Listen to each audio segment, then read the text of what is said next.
Hi, this is Joseph Zadzooks from the Washington Times with Zadzooks Video Game Minute and a sneak peek at Resident Evil 5.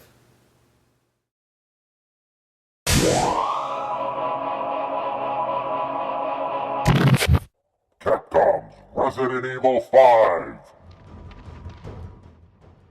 Capcom's latest chapter to its granddaddy of all survival horror games debuts on the PlayStation 3 and Xbox 360 this March 13th. Members of Capcom's team recently stopped by Zadzooks headquarters to offer me a chance to play the game, and then we discussed the new Resident Evil experience. Chris Kramer, Senior Director of Corporate Communications and Community, first talked a little bit about the background of RE5, and then what players could expect. Resident Evil 5 is the latest in the ongoing Resident Evil series. We've sold over 36 million copies of Resident Evil games worldwide in the last 10 years or so, since the original game debuted in 1996. RE5 picks up in a whole new environment, starring a very familiar face. Those who are longtime fans of the Resident Evil series, Chris Redfield is back. He was actually the hero of the very first Resident Evil and has popped up in one or two since, but we haven't seen him in a few years. Chris is a member of a new organization he's helped found called the BSAA, which is dedicated to eradicating bioterrorism outbreaks around the globe. So Chris is tracing back a bioterror virus to its roots, and he's come to a small city in Africa called Kajuju, where he's met up with a BSAA field agent based in Africa named Sheva. So Chris and Sheva have come to Kajuju to trace the virus back to its origination.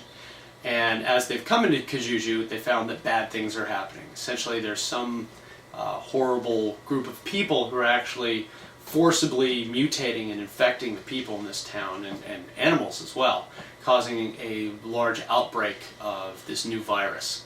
And this means bad things for the players, as this immediately puts the two of them in front of a marauding army of infected, mutated, murderous villagers. So Chris, what's your favorite part of the game? I'm a long-time player. I've been a fan of the series since the first game's released, and it's interesting to me to see the way the game and the series has grown and evolved over the years, and has moved away from kind of the very niche-y early survival horror roots into something that's a lot more dramatic, a lot more action-packed. The single biggest element of the game that I like is the cooperative gameplay. I feel that it's much more fun playing with other people, and Resident Evil 5 is designed from top to bottom to be a co-op game experience. So you're always playing with a partner. You know, if you're by yourself, your Xbox is going to be running the AI on your partner. But really, the fun is going to be either doing split screen with a buddy sitting next to you on the couch, or making friends through Xbox Live or PlayStation Network and playing over the internet with another person. Adds a whole new kind of dimension and level of entertainment to the game. For the first time in a Resident Evil game, you're not alone. You know, you've got these like hordes of Majini coming after you, and with pitchforks and torches, and you're not backed into a wall all by yourself. You have somebody who's actually watching your back. So you can take a moment and reload, or you can try and figure out the solution for a puzzle, and you're not instantly going to be, just jumped on by a horde of villagers. As long as you've got someone playing with you and kind of keeping eyes on you, they're going to be able to heal you, they're going to be able to pass you ammo, you're going to be able to, kind of watch your back. So it's a great evolution for the game, and it's a massive change to the way Resident Evil games are being played. That's all for this episode of Zadzooks Video Game Minute.